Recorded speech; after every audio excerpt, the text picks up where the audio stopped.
A partir de agora, vamos falar sobre legislação de trânsito. Um tema que está presente na vida de todos nós, brasileiros. E não apenas na nossa vida, mas no cotidiano de todas as pessoas que vivem em sociedade e que precisam se deslocar.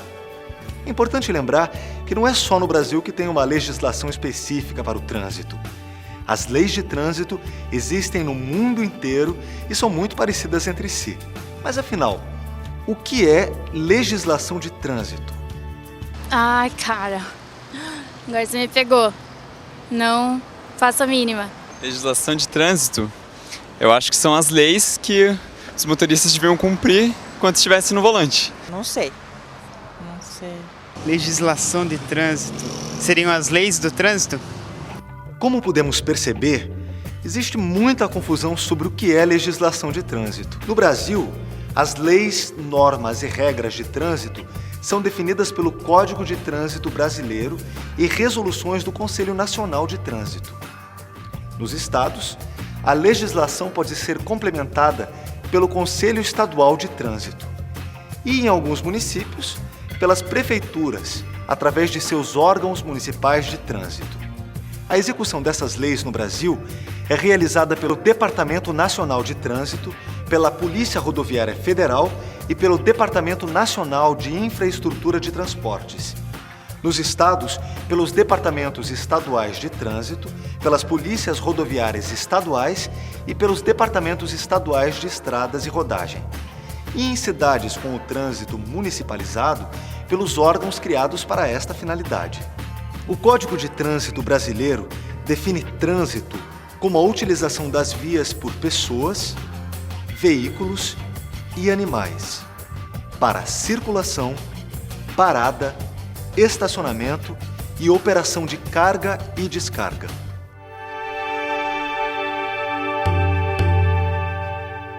É muito importante pensarmos em como o nosso comportamento pode afetar este ambiente. Você conhece seus direitos e deveres no trânsito? O trânsito é o maior palco social que existe e é por isso que nele se manifestam todas as diferenças. É por isso que é muito difícil legislar e controlar o trânsito. O limite entre os direitos de cada cidadão e os direitos dos outros estão quase sempre em conflito. Nessa cena, por exemplo, a gente vê que fica muito confortável para esta mãe que está indo buscar seu filho na escola poder parar em fila dupla. Mas para os outros usuários da via é um transtorno incalculável, às vezes patrocinando acidentes. Mas observe bem, a solução para evitar esse problema já havia sido tomada. Existe uma canaleta para que os pais possam, um a um, chegar na frente da escola e embarcar os filhos com segurança. O trânsito está estruturado em 3 pilares básicos: a educação, o esforço legal, que é o conjunto de leis e a fiscalização, e a parte da engenharia. É a engenharia que nos diz como as vias estarão constituídas. E existe uma via para cada tipo de usuário. Por exemplo, pedestre é na calçada, ou o pedestre pode atravessar as vias de rolamento por onde passam os veículos nos pontos especialmente preparados para isso. É o caso da passarela. Dê uma olhadinha nessa cena. O que você acha? Como vimos, nem sempre é fácil saber até onde vão os nossos direitos e onde começam os direitos dos outros, especialmente quando estamos em vias públicas. É justamente nesses locais que precisamos pensar antes de agir, pois esse é um espaço de todos e o respeito é fundamental.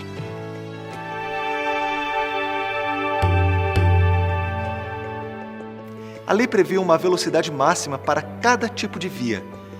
Obedeça sempre o que mandar a sinalização. Quando não houver, jamais exceda os 60 km por hora em vias urbanas e nas estradas. Nas rodovias, a velocidade máxima permitida depende do tipo de veículo. 110 km por hora para automóveis, caminhonetas e motocicletas. 90 km por hora para ônibus e micro-ônibus. E 80 km por hora para os demais veículos. Respeitar os outros, nesse caso, é agir com bom senso em relação aos limites de velocidade, levando em conta o clima, os tipos de piso, as condições locais e, principalmente, o cuidado com todas as outras pessoas que estão no trânsito. Em vias de grande movimento e rápido escoamento, é preciso acompanhar o fluxo, sem obstruir os demais veículos. Em vias locais, como neste bairro, por exemplo, precisamos dirigir em baixa velocidade, prevendo que as pessoas estarão mais desatentas.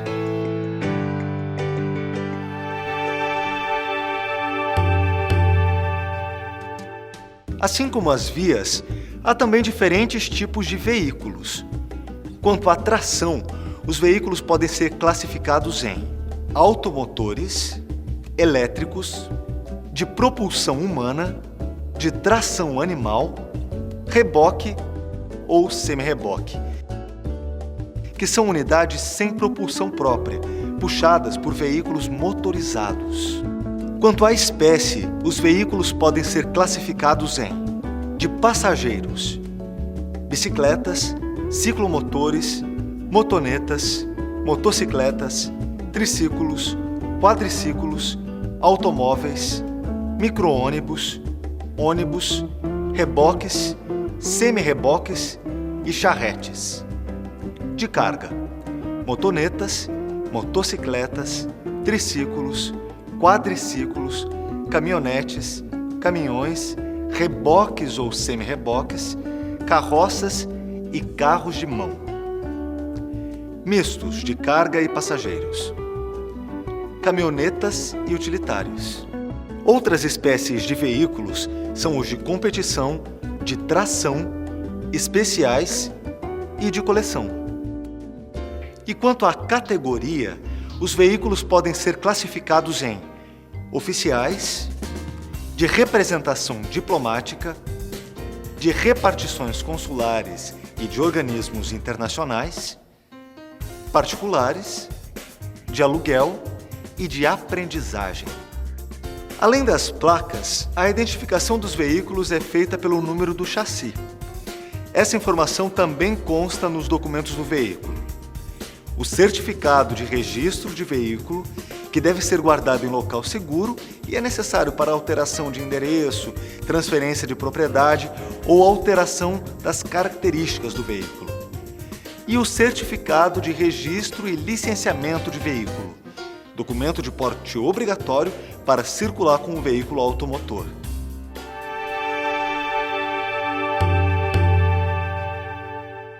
Também é obrigatório ao condutor portar habilitação de categoria correspondente ao veículo.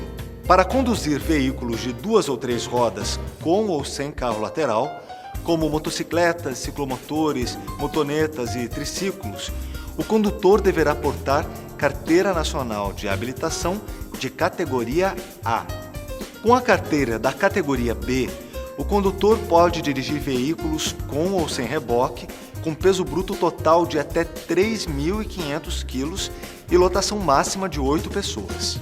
No caso da categoria C, o condutor pode dirigir todos os veículos da categoria B e também tratores, máquinas agrícolas e veículos de carga com mais de 3.500 kg, desde que o reboque pese menos de 6.000 kg.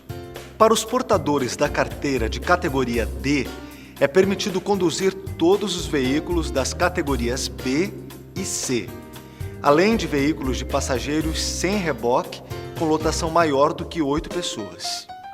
Já com a carteira da categoria E, é permitido conduzir todos os veículos das categorias B, C e D, e ainda trailers e veículos rebocando unidades com mais de 6.000 kg ou com lotação superior a 8 passageiros. E é a única categoria que permite conduzir veículos com mais de um reboque. Para obter a primeira habilitação, o futuro condutor tem que iniciar por algumas categorias específicas, podendo escolher entre a categoria A, a categoria B ou as duas juntas. Além disso, existe a opção de obter a autorização para conduzir ciclomotores, que apesar de não ser considerada uma categoria de CNH, exige o mesmo processo de habilitação. Aliás, você sabe o que é necessário para realizar a primeira habilitação? Não sei lhe informar, mas eu acho que você tem que ir na autoescola, daí você tem que fazer as aulas práticas e enfim, você começa a tirar a carteira daí. Vai na autoescola e depois vai no Detran, depois que terminar a autoescola. Não tenho nem ideia. Existem muitas formas de participar do trânsito. Como pedestre, o que você faz desde que começou a andar. Como passageiro e também como condutor. Ora, para se tornar condutor, no Brasil, é exigido que você seja alfabetizado e tenha no mínimo 18 anos. A lei brasileira tem algumas particularidades. Você deve se dirigir até um CFC, Centro de Formação de Condutores, mostrar os seus documentos, se submeter a uma avaliação médica, a uma avaliação psicológica, a um curso e uma avaliação teórica, e a um curso e a uma avaliação prática. Se você obtiver as médias mínimas estabelecidas por lei, você passará a portar uma permissão para dirigir durante 1 ano. Se tudo correr bem, você chega à CNH, a Carteira Nacional de Habilitação. Muito complexo? Exagero da lei?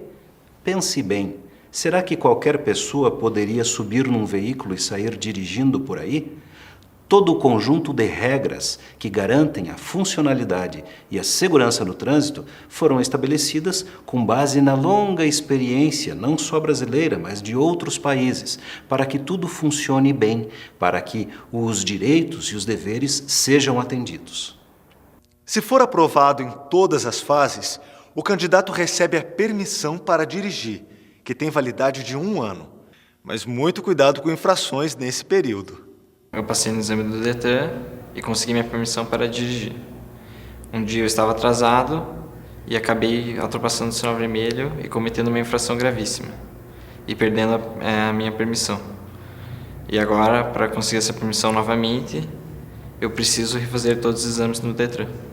Como vimos, cometer qualquer infração grave ou gravíssima, ou ainda 2 infrações médias, resulta em cassação da permissão para dirigir, e o processo de habilitação terá que ser reiniciado. O condutor habilitado deve ficar atento para a validade da sua Carteira Nacional de Habilitação, lembrando que é obrigatório solicitar renovação junto ao órgão de trânsito competente, conforme a data indicada no próprio documento. Para os motoristas profissionais, existem cursos e exigências específicas para áreas como transporte coletivo de passageiros, transporte de escolares, transporte de emergência e de produtos perigosos.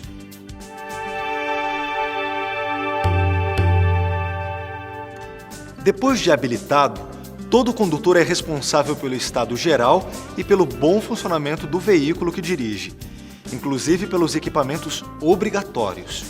Devem ser verificados lavador e limpador de para-brisa, espelhos,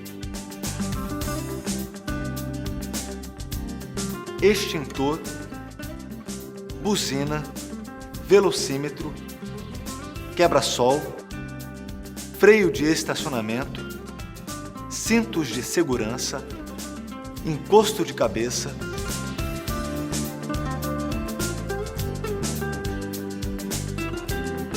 para-choques, silenciador, triângulo, estepe, macaco, chave de roda e de fenda.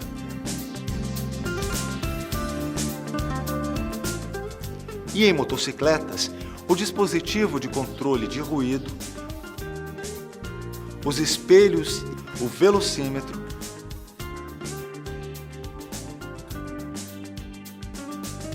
e a buzina. O bom estado dos pneus e o perfeito funcionamento de todas as luzes e uma quantidade suficiente de combustível também devem ser observados.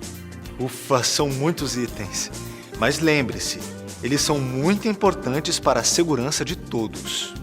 Este vídeo complementa o conteúdo da sua apostila. Mais informações no Portal do Trânsito.